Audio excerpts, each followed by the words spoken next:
Zdaj pa na oder vabim dr. Matijo Bavec, direktorica direktorata za kmetijstvo na Ministrstvo za kmetijstvo in okolje, da predstavi, kakšne novosti skupne kmetijske politike do leta 2020 čakajo slovensko kmetijstvo in zadružništvo.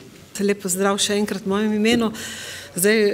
Predstavniki Zadružne zveze so nas zaprosili za predstavitev novosti skupne kmetijske politike do leta 2020 in pač usmeritve oziroma predstavitev poteka samega tega procesa, kakor pač ta trenutek teče. Tako se bom jaz v prvem delu osredotočila na problematiko neposrednih plačil, potem programa razvoja podeželja in pa usmeritev po panogah, ki bodo podlaga za pravzaprav nenazadnje tudi razrez sredstev v okviru programa razvoja podeželja, kajti pri neposrednih plačilih ni kaj dosti za razpravljati. Vemo, da so vezana na površino, na hektarje, upravičljive hektarje. Je sicer tudi še kar nekaj dilem v tej zvezi, pa vendar je zadeva dosti bolj enostavna. Usmeritve kmetijstva, razvojne politike pa se pravzaprav lahko gremo predvsem skozi program razvoja podeželja, kjer pa je potrebno opredeliti prednostne aktivnosti po področjih, po panogah, po aktivnostih, po tistih 6 področjih, ki nam jih nov program razvoja podeželja tudi prinaša. Zdaj, kje ta trenutek pri reformi smo, nam je že predhodnik, predstavnik Evropske komisije, kar dokaj podrobno povedal. Ta trenutek smo v fazi branja, bom rekla, in pa študiranja amandmajev Evropskega parlamenta in glavnina pogajanj, kot smo slišali, se bo dogajala v aprilu in pa maju letos in politični dogovor glede skupne kmetijske politike bi se naj zgodil nekje do sredini leta 2013. Pravzaprav, glede na to dejstvo, ni več objektivno možno speljati začetek izvajanja skupne kmetijske politike v letu 2014, kar pomeni, da se vsa plačila, ki bodo vezana na površino, torej neposredna plačila, plačilne pravice, kmetijsko-okoljski ukrepi, ki so vezani na površino in pa tudi plačila za omejene dejavnike. Pod novimi pogoji se bo vsa zadeva zamaknila za eno leto, kar pomeni, da se bo začelo izvajati v letu 2015. Tehnično ali pa praktično pomeni, da enak način dela tudi zbirnih vlog, kot jih ta trenutek poznate, bo v veljavi še za naslednjo pridelovalno sezono. Finančno gledano pa se seveda izplačila, ki bodo namenjena za leto 2014, zajedo že v novo finančno perspektivo. Pri programu razvoja podeželja pa seveda, če bo po tajmingu, kot vam ga bom kasneje predstavila, vse šlo v skladu z načrti, pa se bodo določene aktivnosti lahko začele izvajati že kar hitro v letu 2014, saj neki ukrepi, ki so že uveljavljeni, utečeni, kot je na primer ukrep mladih prevzemnikov in pa podobno. Kar se tiče neposrednih plačil, poznamo to zdaj dejstvo, ki nam je že vsem dalj časa znano, da je razdeljeno na to tako imenovano osnovno plačilo in pa zeleno komponento, ki sta obvezni elementi, seveda tudi nacionalna rezerva jo mora določiti država članica obvezno, potem pa so prostovoljni elementi, ki jih lahko država članica izbere ali pa tudi ne. Mislim, da trenutno je že praktično padla odločitev oziroma je jasno, da bomo šli v dodatno plačilo za mlade kmete. To je zagotovo en ukrep, ker bomo poleg ukrepov v PRP lahko tudi skozi prvi steber zagotavljali oziroma stimulirali prevzem kmetij strani mlajših oseb. To je problem, ki se mu posvečamo, ki mora imeti prioriteto tudi v naslednjem obdobju, kajti še vedno imamo to poprečno starost 57 let lastnika kmetijskega gospodarstva in zagotovo nekako ni razvojno naravnano, če ne bomo v naslednjih obdobjih kaj spremenili. No, potem je tu shema za male kmete, ki bom kasneje obrazložila. Možnost pa je še dodatnih plačil za kmetije na območjih s posebnimi naravnimi omejitvami pa proizvodno vezane pomoči. Verjetno to zadnje bomo tudi realizirali na tak ali drugačen način, to tretjo alinejo pa je vprašanje. Zdaj, okvirni razrez sredstev je znan. Izhodišča so bila že danes zjutraj omenjena, zakaj je evropski proračun manjši, je tudi vsem nam že večkrat bilo povedano in seveda zdaj želeli ali ne, nekoliko nižja so tudi naša izhodišča in sicer nekako je planirano, da bodo ti zneski do leta 2019 v takem padajočem trendu od 138 milijonov evrov, ki bi naj bilo na razpolago za leto 2013 do 133 milijonov evrov, ki bi naj bilo za Slovenijo na razpolago v leto 2019. Kar se tiče osnovnega plačila, sem tudi uvodoma pravzaprav povedala to našo osnovno dilemo, ki nas močno žuli v vseh dokumentih Ministrstva za kmetijstvo in tudi Vlada Republike Slovenije zahteva, piše o tej naši zahtevi, ker govorimo o dveh plačilih. Predlog Evropske komisije je enotno plačilo za travinje in pa njive. Pravzaprav tu je še kar nekaj zdaj dilem oziroma variant, ki jih je predstavila Evropska komisija, o njih kasneje par besed več. Dilema je seveda tudi glede nove dodelitve plačilnih pravic, zagotovo ali pa skoraj verjetno se bomo za to tudi odločili, ker tudi v teh zdajšnjem obdobju je prišlo do več različnih sprememb na kmetijskih gospodarstvih. Možnost je tudi vključitve vinogradniških površin v to kvoto dana na razpolago, vendar dejstvo, ki se ga pa moramo zavedati, pa je to, da je zgornja vsota denarja omejena in kolikor več hektarjev bomo vključevali v sistem plačilnih pravic, toliko nižji zneski na hektar bodo potem končni rezultat. Ni zdaj, če bomo mi izbrali več upravičljivih površin, zaradi tega potem nam na razpolago večja kvota finančnih sredstev. Obvezen element je tako imenovana zelena komponenta. Zelena komponenta pomeni neke višje okoljske standarde, ki jih moramo zagotavljati, da pravzaprav sploh lahko dobimo tudi to osnovno plačilo, osnovno plačilno pravico. Gre za tri neke usmeritve, bi lahko rekli, okoljske. Eno je dvig biodiverzitete, ohranjanje organske snovi v tleh in pa dvig rodovitnosti tal. In seveda tudi biotska raznovrstnost z večjo pestrostjo živega sveta nasploh na kmetijskih površinah. V tem smislu so tri stebri ali pa tri usmeritve. Eno je raznolikost poljščin, kar bodo morale zagotavljati kmetije z več kot 15 hektarji njiv, ki bodo morale imeti posejane v setveni strukturi vsaj 3 poljščine.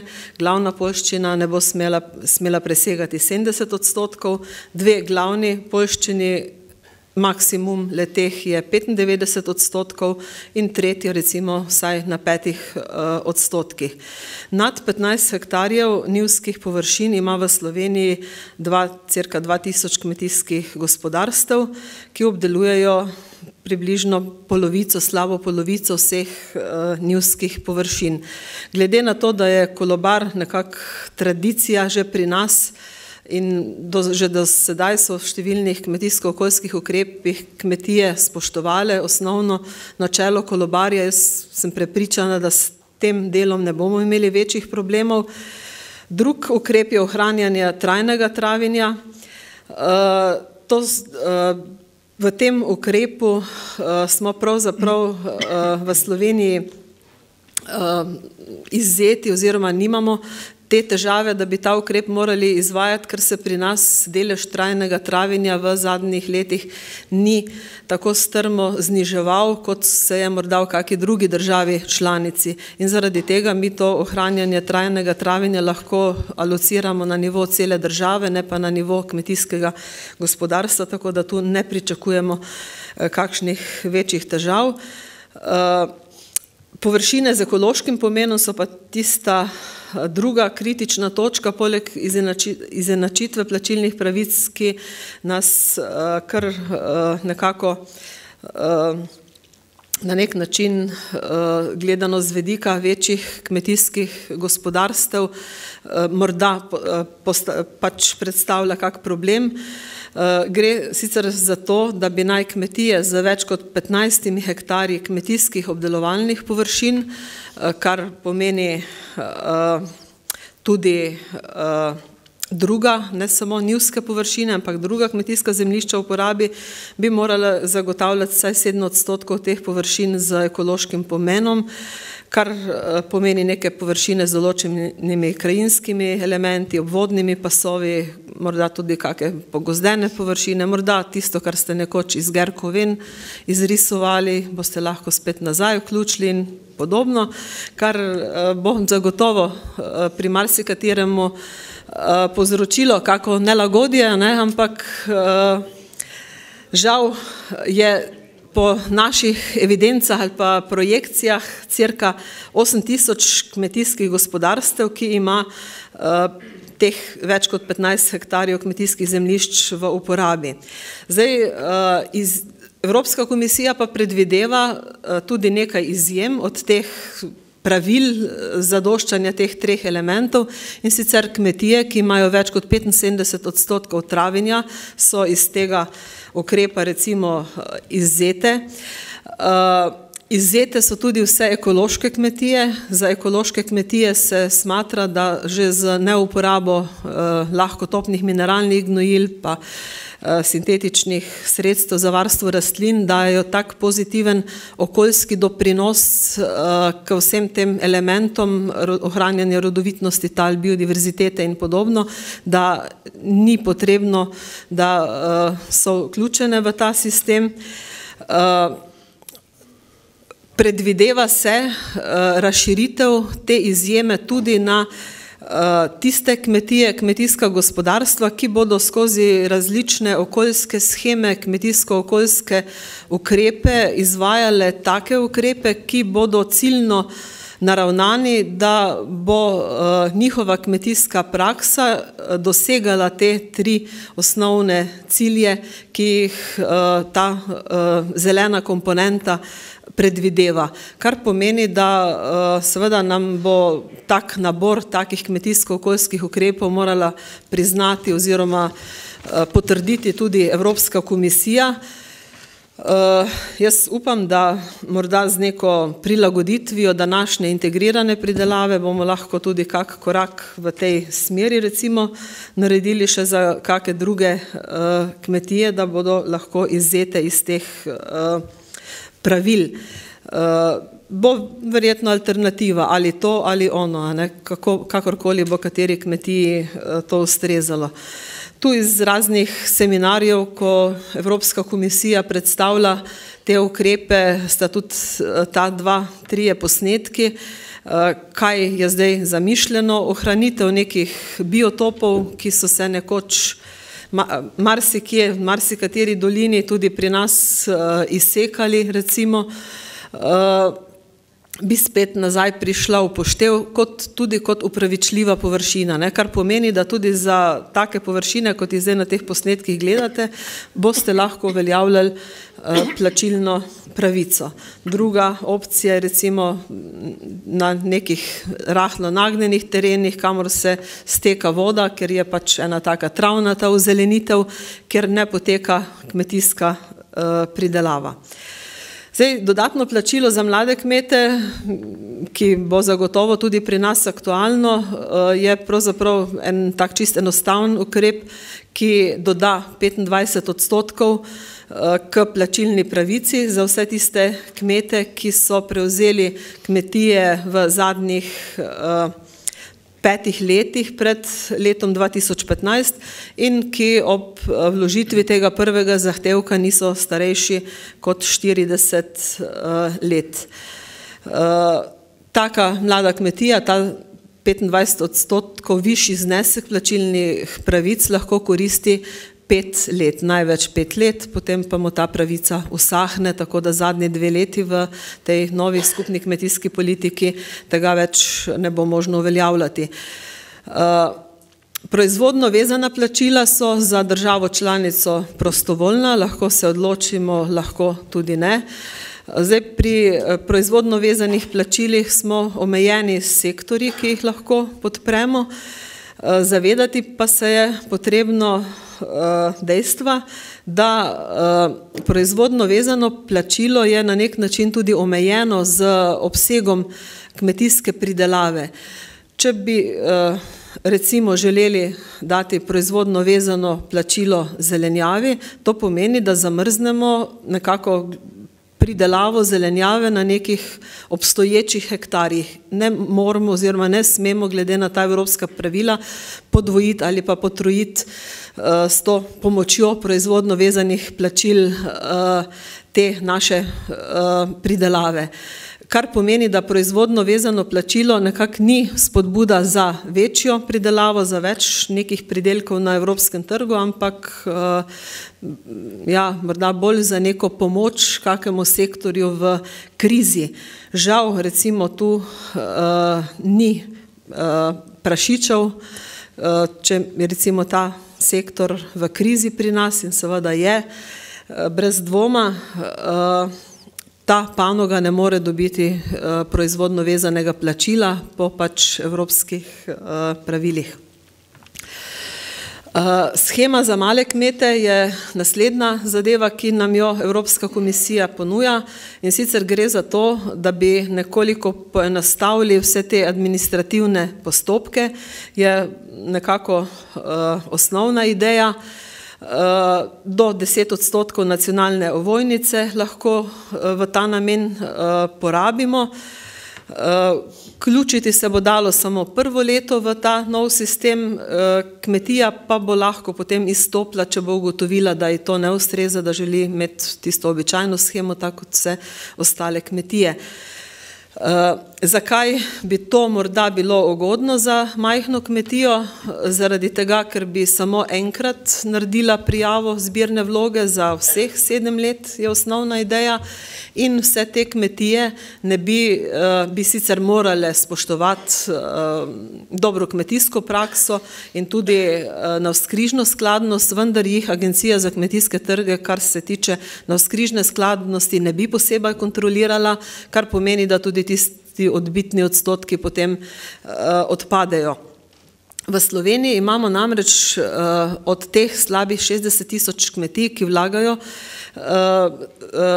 zbirne vloge, recimo v teh dneh, kar 22% takih, ki letno prejmejo pod 500 evrov neposrednih plačil, torej govorim samo o plačilnih pravicah, nič o kmetijsko-okoljskih ukrepih ali pa OMD plačilih. Nadaljnjih 21% pa prejema med 500 in 1000 evrov, kar pomeni, da 33% kmetij, ki vlagajo vloge zbirne, prejme manj kot 1000 evrov letno iz plačilnih pravic. Zdaj, ideja tega je, da se določi nek pavšal, ki ga potem vsa ta leta kmetije prejmejo. Tu je seveda obstaja neka nevarnost, da bi, če določimo en pavšal, en znesek, da pri nekaterih kmetijah pride do tako imenovanega presubvencioniranja, da bi pač nekaj več dobili, kot danes dobijo, vendar če bi te kmetije potem sprostile ta zemljišča, morda še za kakšne druge namene, tudi to ne bi bilo tako slabo. Ta trenutek seveda tečejo med različnimi deležniki razprave in usmeritve. Ena prvih zadev je stopni prag. Trenutno imamo stopni prag 0,3 hektara za koriščenje plačilnih pravic. Predlog je, da bi se stopni prag dvignil na 1 hektar ali pa na nek povprečni znesek 200 evrov plačilnih pravic. Predlog je tudi, da bi naj potem ta isti stopni prag veljal tudi za ukrepe programa razvoja podeželja. Zdaj, argumenti so tu napisani, nekateri na to temo seveda razprave potekajo in različni deležniki imajo različna mnenja. Potem je zgodba, ki jo Evropska komisija v dokumentih poimenuje aktivni kmet. Zdaj, aktivni kmet si vsak izmed nas kaj drugega lahko predstavlja, a ne?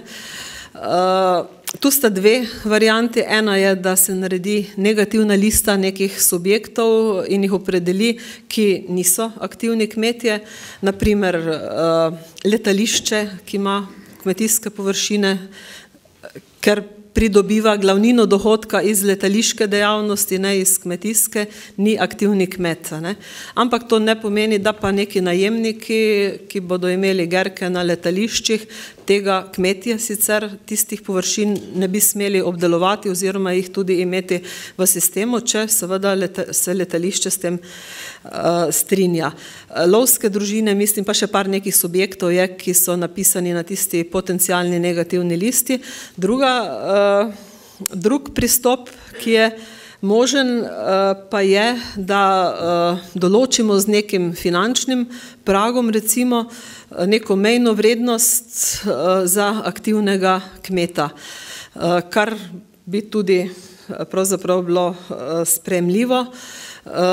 Zdaj, iz vidika Slovenije, ne, pa seveda razmišljamo o aktivnih kmetih na drug način, ne, kako preprečiti zdaj tistim zakupnikom, ki niso zakupniki, oziroma lastnikom, ki dajo zakup, pa lastniki dobijo neposredna plačila in vse te naše slovenske zgodbe, ne, ki jih ne znamo na drug način rešiti.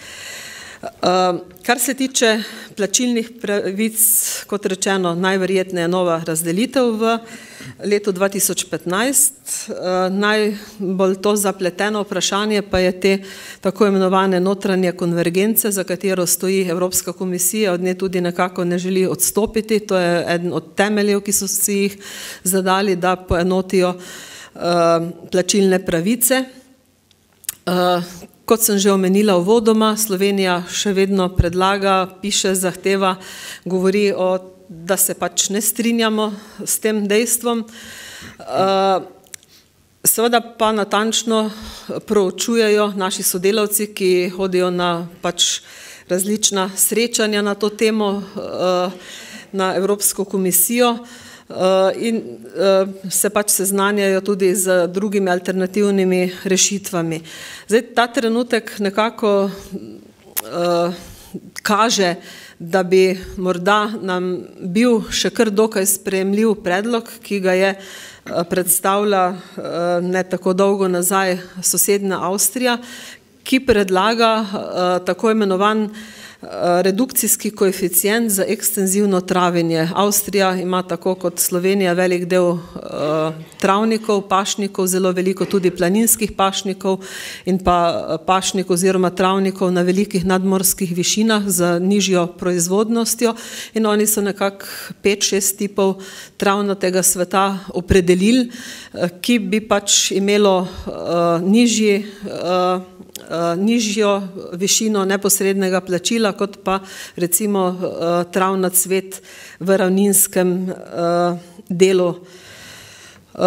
Pravzaprav pri nas bi morda bil tak predlog tudi sprejemljiv, seveda bo to, če bi do tega prišlo, spet potegnilo za sabo en kup enega administrativnega dela vnosa vseh teh ustreznih podatkov, natančnega definiranja, določitve, kaj s temi mejnimi, recimo površinami in podobno.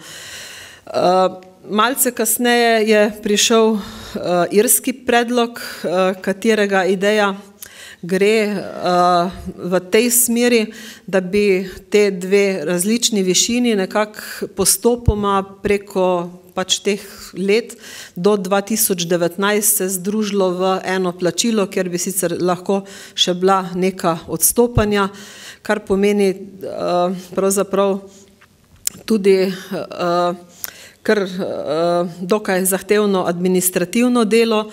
Prednost tega recimo irskega modela je, da nekako na nivoju kmetije ne bi nihče izgubil več kot 30% vrednosti plačilnih pravic, ki bi jih imel v letu 2014.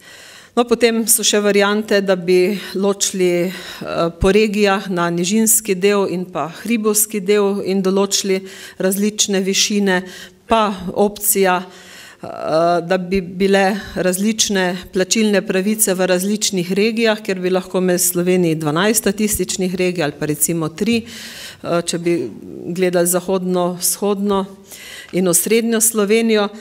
Pričemer v tem sistemu potem ne bi bilo možno prenosa plačilnih pravic med regijami in bi Slovenijo čist zablokirali administrativno še po tej plati, pa smo že tako ali tako vsi skupaj za eno majhno regijo, tako da nekako zdaj pri teh naših razmišljanjih nismo temu najbolj naklonjeni, ampak kljub vsemu tudi v tem predlogu bi višina plačilnih pravic ostala enaka. Zdaj, v zeleni komponenti sem že nekaj besed rekla, zdaj dilema je samo še, ampak tako ali tako grejo razmišljanja Evropske komisije v to smer, da vsi ti elementi, ki bojo del te zelene komponente, bodo morali biti grafično tudi zrisani v LPIS-u, kar bo seveda spet kar precej zahtevno opravilo za kmete in tudi za delavce upravnih enot. O možnosti vključitve vinogradov v nacionalne plačilne pravice pa sem že tudi par besed povedala. Drug del zgodbe pa je seveda ta, ki je lahko usmerjevalen, kar se tiče kmetijske politike ali pa razvojne politike, to pa je program razvoja podeželja za naslednjo perspektivo. Finančni dogovor, kot vemo, je bil sprejet na teh zadnjih pogajanjih predsednikov vlad 7. in 8. februarja in kot rečeno so zneski okvirni že kar skoraj da jasni, se zna zgoditi, da bodo še kakšne finančne korekcije, ker se to še vedno na nivoju Evropske komisije preračunava. Morda bo tudi še Evropski parlament prinesel svojimi amandmaji kakšno spremembo, ker zadeva še ni potrjena. Razveseljivo je to, kar je bilo tudi že zjutraj povedano, da je uspelo v teh pogajanjih pridobiti teh dodatnih 150 milijonov evrov, kajti izhodiščna situacija je bila še dosti slabša. Glede na pač ta evropska sredstva in tisto, kar mora država članica sofinancirati, pa bomo v prihodnem obdobju imeli na razpolago cirka 1,1 milijarde evrov, kar pravzaprav glede na slabše obete pravzaprav ni tako slabo in mislim, da tudi z 1,1 milijarde evrov denarja bi lahko slovensko kmetijstvo marsikaj koristnega in dobrega postorilo za razvoj. Evropski sklad za kmetijstvo in razvoj podeželja skupaj z drugimi skladi predstavlja ta tako imenovan skupni strateški okvir. O tem bo v naslednjem referatu več besed povedanih. Jaz bi pri tej točki povedala še to, da vsaka država članica mora en del zneska pustiti v višini 7% za tako imenovano rezervo za uspešnost, ki bo lahko potem počrpana, uporabljena, če bodo cilji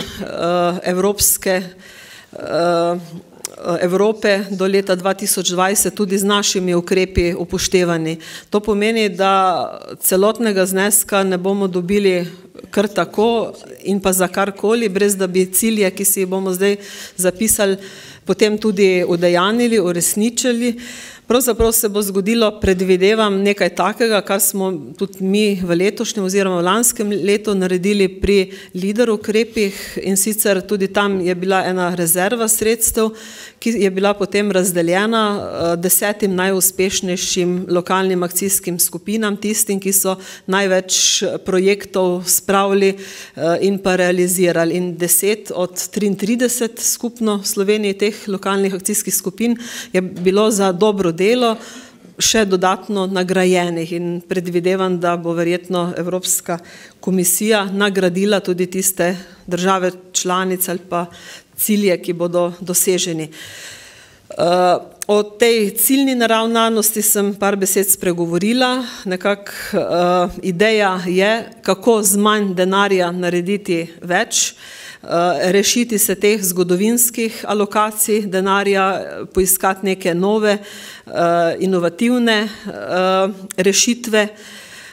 Ta okvir je tudi bolj jasen, navedenih je 6 okvirnih prednostnih nalog, ki se bodo skozi operativne programe morali realizirati, in pa 3 horizontalni cilji, ki predvsem zajemajo skrb za okolje, prilagajanje podnebnim spremembam in pa inovacijam v kmetijstvu.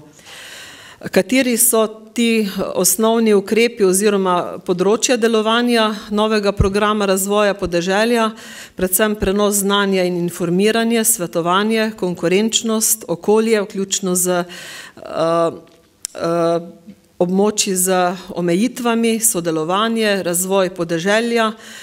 Možno je vključiti v program razvoja podeželja tudi obvladovanje tveganj, in pa LEADER ukrepi se nadaljujejo s to razliko, da je sedaj bilo za ta namen alociranih 3% sredstev programa razvoja podeželja, v prihodnem obdobju bo 5%, kar pomeni, da bo več denarja za projekte, ki rastejo od spodaj navzgor, z dopolnitvijo, da bo možno ta sredstva dopolnjevati še sredstvi iz drugih skladov na tem lokalnem nivoju, kar bi pomenilo, da bi lahko bili tudi kompleksnejši, večji, učinkovitejši morda projekti za razvoj podeželja. V Sloveniji seveda si kar precej podobno kot v Avstriji alociramo sredstev za območja z omejenimi dejavniki, ker vemo, da je precejšen delež Slovenije tak. Na drugi strani pa tudi za kmetijsko-okoljska plačila, po novem se imenujejo še tudi dodatno kmetijsko-podnebna plačila, pa seveda na razpolago so nam tudi ukrepi za tako imenovano dobrobit živali oziroma dobro počutje živali. Pri vseh teh treh tipih ukrepov bi rada poudarila to, da to ni denar, ki nam bo nekako nadomeščal izgubo prihodka pri slabših razmerah na trgu zaradi cenovnih nesorazmerij ali karkoli drugega, ampak so to plačila za neke nadstandardne prakse, ki jih bojo kmetije, ki se bodo za te ukrepe prostovoljno odločile, tudi realizirale. To pomeni, da bo natančno določeno vse, kaj je standard, in standard so vse zahteve navzkrižne skladnosti, te tako imenovane zelene komponente, o kateri sem prej govorila, in pa vse obvezne minimalne zahteve glede uporabe gnojil in pa uporabe sredstev za varstvo rastlin. Predvsem pri sredstvih za varstvo rastlin to pomeni, da je obvezno izvajati postopke integriranega varstva rastlin kot ta osnovni standard. Ampak ponavljam, samo integrirano varstvo rastlin. Vse, kar je pa več kot to, pa seveda je možno potem financirati tudi v okviru teh plačil. Evropska komisija je poenotila pripravo tega strateškega dokumenta programa razvoja podeželja in se po nekih shemi pravzaprav odvija. Vključuje seveda splošen družbeno-ekonomski okoljski okvir, narejena je že SWOT analiza za vsa ta zahtevana področja, ocenjene so potrebe po prednostnih področjih in sedaj je faza, ko se pišejo strateški dokumenti za program razvoja podeželja in to bo potem izhodišče za posamezne ukrepe. Evropska komisija seveda ima veliko zahtev do tega dokumenta in sicer pogoj je, želja je, da je na podlagi realnih analiz stanja in pa ocen potreb, da je skladen z nacionalnimi dokumenti, torej našo resolucijo, z evropskimi strateškimi usmeritvami, da skrbi za večfunkcionalno vlogo kmetijstva, ker je poleg proizvodne kakovostne hrane tudi enako obravnavana skrb za okolje in pa celovit trajnostni razvoj podeželja, torej ohranjenost poseljenosti, da ljudje vidijo podeželje kot zanimiv bivalni prostor in podobno. Zdaj, trenutno je pri nas v pripravi so te točke 3, 4, 5 in pa 6. Cel ta dokument pa bo imel 15 poglavij, strogo strukturiranih po navodilih Evropske komisije, v bistvu zelo omejen tudi številom znakov, črk in tako naprej, tako da je ta zadeva kar eno tako obsežno delo, ki ga pripravlja skupina sodelavcev na sektorju za razvoj podeželja, ker pa je za vsako od teh poglavij določena tudi delovna skupina, v kateri so tudi drugi deležniki. Zdaj, kar se tiče vsebinskih izhodišč, nekatere sem že omenila, velik poudarek je prenosu znanja, inovacij, da je to naša šibka točka, se je izkazalo tudi v vseh srečanjih delovnih skupin, ki pripravljajo strateške dokumente po panogah.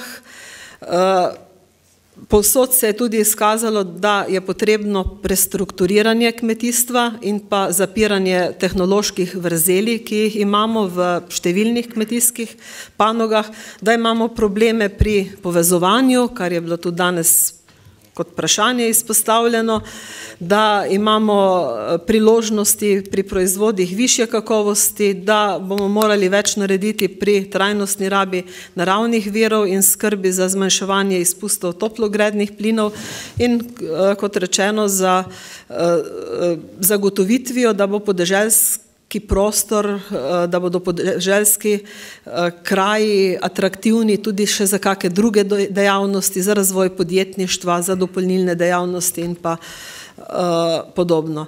Naš načrt je, da bi nekako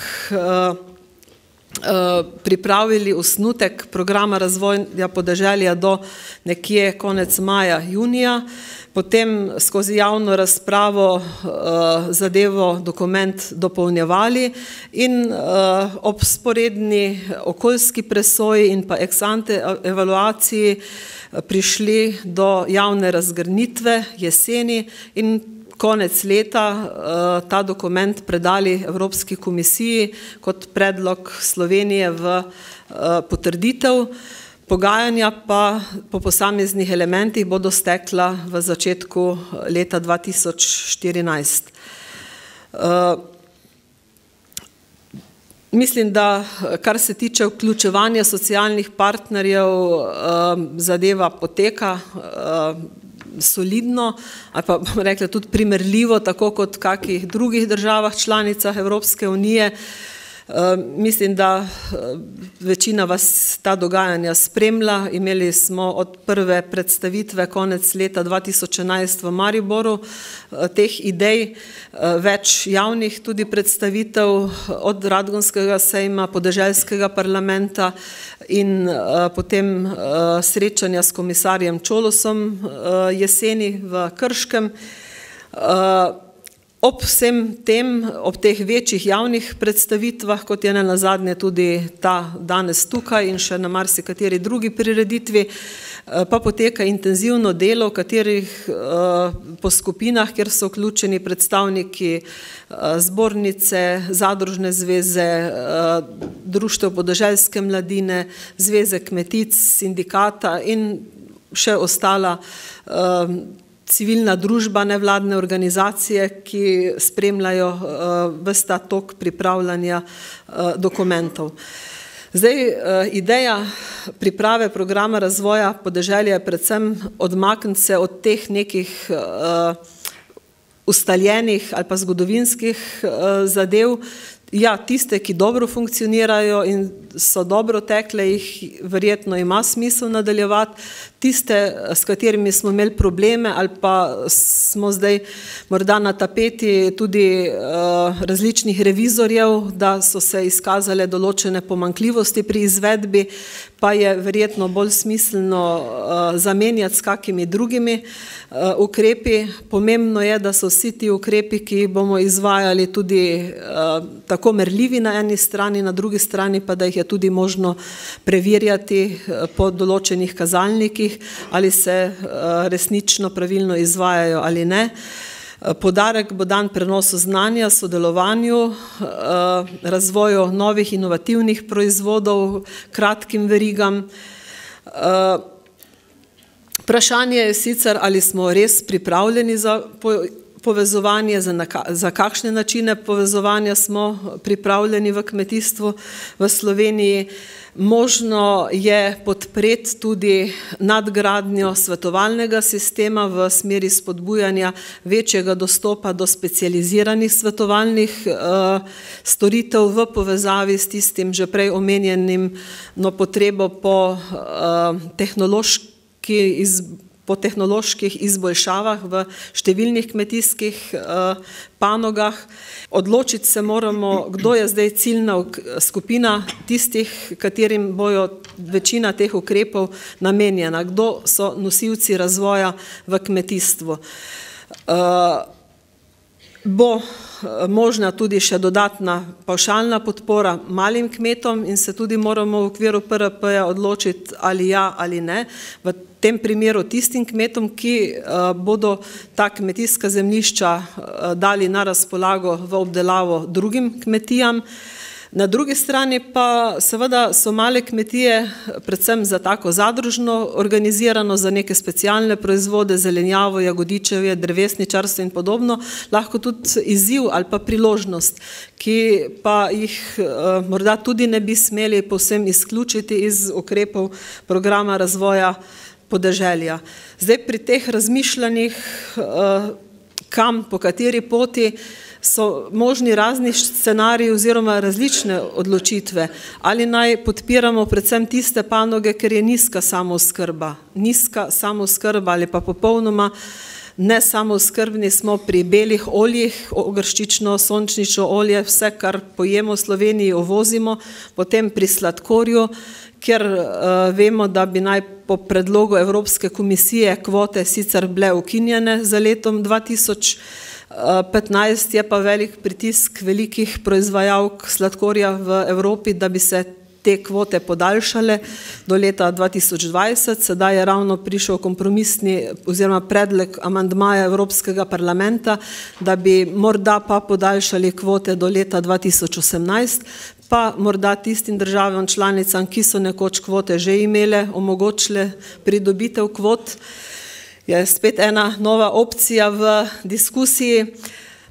Druga usmeritev je lahko konkurenčnost nekaterih panog danes, kajti kljub tej problematični samooskrbi, o kateri je veliko govora, pa imamo določene panoge, ki so v presežku, ali naj gledamo to, kar napoveduje OECD, kar nam je tudi predavatelj iz Evropske komisije pokazal trende porabe mleka, mesa v jugovzhodni Aziji, recimo, ali bomo v Sloveniji pridelovali meso, mleko za te trge na naših kmetijskih površinah.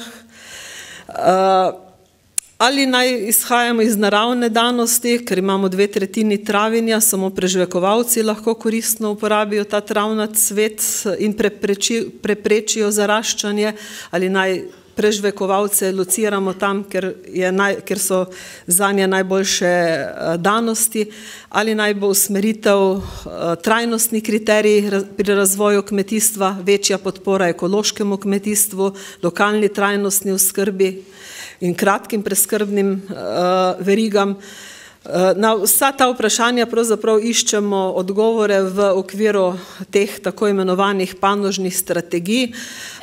Eden od napotkov ali pa globalnih usmeritev smo zasledili lani jeseni na srečanju Mednarodnega združenja mlekarske industrije, ki je bilo v Ljubljani, kjer so podali napoved, da se bo večina mlečne proizvodnje malo preselila na sever pa proti vzhodu, kot vidite, in bo bazirala tam, ker je pridelava najcenejša. Najcenejša je na travnatem svetu.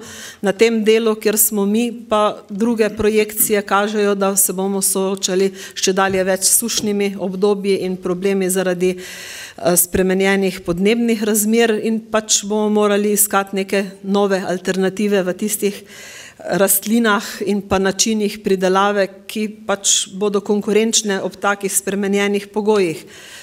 Seveda ta naša dejstva izhodišča bodo vam jutri še bolj podrobno strani agrarnih ekonomistov predstavljena, jih ne bi ponavljala, mislim, da večina kmeticov ve, kje smo, kakšne imamo naravne danosti, kakšno je stanje pri nas. Na podlagi vseh teh odgovorov si pa moramo zadati neke vizije, cilje za prihodnost in pravzaprav to, kar bi naj delali jutri, pojutrišnjem do leta 2020 in še dalje, naj bo usmerjeno v tak način kmetijstva, pridelave, da bomo s temi rezultati, bi jaz rekla, se tudi lahko ponašali. Morda je to malo preveč za tak zbor poenostavljeno povedano, pa vendar na kaj smo lahko ponosni. Ponosni smo lahko na kakovostno hrano, na poseljeno, obdelano podeželje, na spoštovanje tradicije in pravzaprav, če vseh teh zadev ne bomo uspeli realizirati v okviru novega programa razvoja podeželja, dvomim, da bomo čez nekaj let bili zadovoljni. Zagotovo teh drugih nezaželenih zadev ne želimo realizirati. Ta trenutek se na Ministrstvu za kmetijstvo ukvarjamo z temi tako imenovanimi izvedbenimi dokumenti resolucije, torej strateškimi dokumenti po panogami za različna področja. Ukrepe poskušamo že finančno ovrednotiti. Koncept teh izhodišč je obravnaval že Svet za kmetijstvo in podeželje v okviru tega posvetovalnega organa ministra in nekak plan je, da bi tekom tega leta bili ti dokumenti sprejeti tudi na vladi.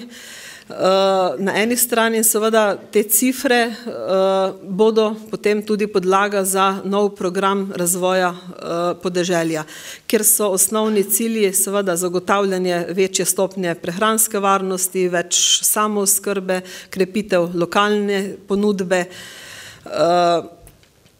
in različne prilagoditve neugodnim razmeram. Zagotovo lahko svoj pozitiven doprinos k vsej tej zgodbi prinesejo tudi kmetijske zadruge in zadružni sektor kot tak. Prvič pri prestrukturiranju in dvigu konkurenčnosti kmetijstva in panog, ki so za nas najbolj perspektivne za učinkovitejše tržno organiziranje kmetijstva, brez dvoma tudi za vse te posredne cilje, ki jih ima skupna kmetijska politika in če pač zagotovi delovna mesta in trg za tudi manjše kmetije, posredno zagotovo lahko zadružni sektor skrbi za socialno vzdržen in skladen razvoj podeželja. Vlogo zadrug vidimo tudi v funkciji dobavitelja in lastnika živilsko-predelovalne industrije, ker upam, da bodo dobavitelji, kmetje imeli svoj vpliv tudi v prihodnje, da bo takih nezaželenih zgodb čim manj in pa težav. Prihodnost dela kmetijstva je zagotovo tudi v večjem razvoju ekološkega kmetijstva, predvsem na območjih z Naturo 2000, v zavarovanih območjih, na vodovarstvenih območjih, na prvem recimo vodovarstvenem pasu in podobno, seveda v povezavi s turizmom, dopolnilnimi dejavnostmi na kmetijah. Od zadrug pričakujemo na ministrstvu tudi večjo aktivnost pri premisleku in pa organiziranju pridelovalcev regij za investiranje v namakalne sisteme za prihodnje razvojno obdobje. Ravno za ta namen nekako želimo zdaj spostaviti ene delovne skupine na regionalnem nivoju po povodjih, ki bi aktivno delale, pripravljale idejne zasnove, projekte, da bi potem, ko bomo lahko črpali sredstva iz novega programskega obdobja, imeli že kar precej projektov pripravljenih, tam, kjer bo seveda interes za namakanje. Z veseljem lahko povem, da smo z enim takim tudi proaktivnim sodelovanjem sodelavcev Ministrstva za kmetijstvo, predvsem našega direktorata, uspeli pripraviti ali pa premagati različne administrativne in druge ovire za 5 namakalnih projektov, ki upamo, da bodo še v tem programskem obdobju sfinancirani in tudi realizirani. Ravno tako pričakujemo aktivnost organizatorjev proizvodnje pri idejah za komasacije, agromelioracije in tudi odpravljanja zaraščanja, morda v navezavi s temi idejami o večji aktivnosti tudi na področju gozdarstva, obnovljivih virov energije, ker bi se določene površine dalo tudi verjetno počistiti. O promociji kmetijskih pridelkov pa bo verjetno jutri dosti več govora. Že danes uvodoma sem povedala dobre prakse, veliko jih je zagotovo tudi med članicami zadružne zveze. Jaz bi omenila zadruge, ki so dobavitelji mleka, mlekarni Celeja, kjer je uspelo združiti pod neko enotno shemo kakovosti preko 1200 kmetov, dobaviteljev mleka, ki ne krmijo več krmil z gensko spremenjenimi sestavinami in zdaj dobavljajo potrošnikom en nadstandard več v mleku in mlečnih proizvodih, ali pa Kmetijsko zadrugo Šaleška dolina ali pa Škofja Loka, ki sta tudi stopili na pot odkupa ekoloških proizvodov kot dve od redkih kmetijskih zadrug. Večina ekoloških kmetov v Sloveniji še vedno mleko in pa meso proda kot konvencionalno in pri mesu dobi še nižjo oceno klavne kakovosti, ker pač ni toliko močne krme v prireji in ni potem tiste prave marmoriranosti in tako dalje. Pojavljajo pa se nove iniciative, ki se tudi imenujejo zadruge, ki niso v sistemu zadružne zveze, pa vendar opravljajo tisto vlogo ali pa zasedati so začele tiste niše, ki so se pojavile na terenu, ki jih pač obstoječi zadružni sistem ni znal zajeti, in tudi tem skupinam, novim iniciativom je zagotovo v novem programu razvoja podeželja potrebno ravno tako dati si možnost in pa priložnost, da se aktivno vključijo v dogajanja na podeželju. Hvala.